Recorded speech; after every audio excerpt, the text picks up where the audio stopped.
ఇక ఇప్పుడు తుపురు తుపురు ముసులు పడుతుంటే ఇక ఎట్లా ఉంటుంది లోకం మీద ముచ్చట ఇక గొర్రెల కాడోళ్ళు బర్ల కాడోళ్ళు కూలి పని చేసుకుంటోళ్ళు ఆఖరికి వస్తారుగా కొలువు చేస్తోళ్ళు కూడా ఇక ఏ రకంగా అంటే రోడ్ల మీద పోతుంటే నీ దండం పెడితే గొడుగులు పెట్టుకొని పోతుంటారు.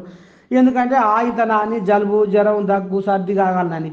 కానీ బడికి పోయే పోరగాళ్ళు గొడుగులు పట్టుకొని పాఠాలు వింటున్నారట. అరే ఇది ఎక్కడ చిత్రం, పోరగాళ్ళు గొడుగులు పట్టుకొని పాఠాలు వినడేంది అని ఆశ్చర్యపోతుర్రా. నిజవేలులా మంచిర్యాల జిల్లా కృష్ణపల్లిలా ఒరే బయలుదే బుడ పోరగాళ్ళు గొడుగులు పట్టుకొని చదువు పంతులు చెప్పే పాఠాలు వింటున్నారట. ఇతర సంగతి ఏంది ఏం కదా ఈ చిత్రం బాగానే ఉంది అనుకుంటారు కదా. ఇక చూడరు ఎట్లా ఉందో ఈ పోరగాళ్ళ గోస రామ గోస అట. ఇక ఈ చదువు పంతులు మేము 2,00,000 రూపాయలు పెట్టి మరమ్మతులు చేయించినామని పొంకనాలు కొడుతురు. కానీ ఇక చూడు వాన వస్తే వల వల గాలి వస్తే గలగల అన్నట్టే ఉంది ఇగో ఈ బొరగాళ్ళది.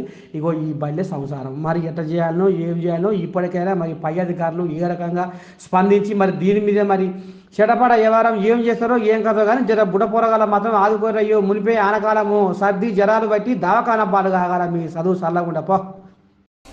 నేను ఆల్రెడీ దీనికోసం కవర్ వేయించిన.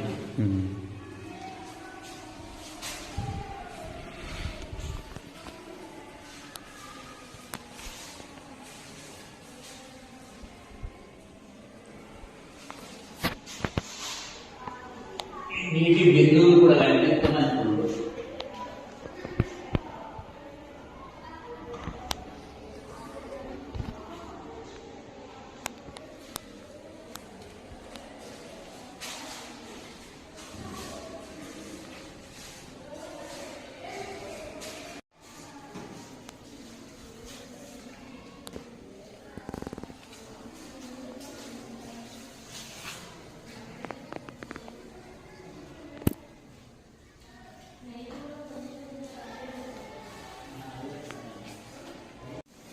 నా పేరు సంజయ్.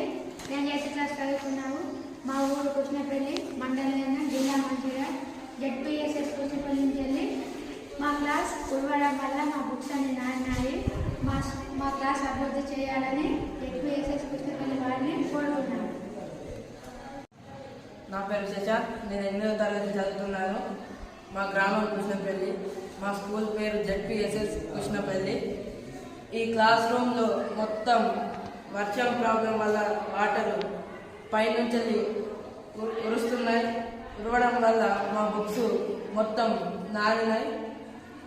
ఈ క్లాస్ రూమ్ అభివృద్ధి చేయాలని జెడ్పీఎస్ఎస్ కృష్ణపల్లి స్కూల్ వాళ్ళందరూ కోరుకుంటున్నారు.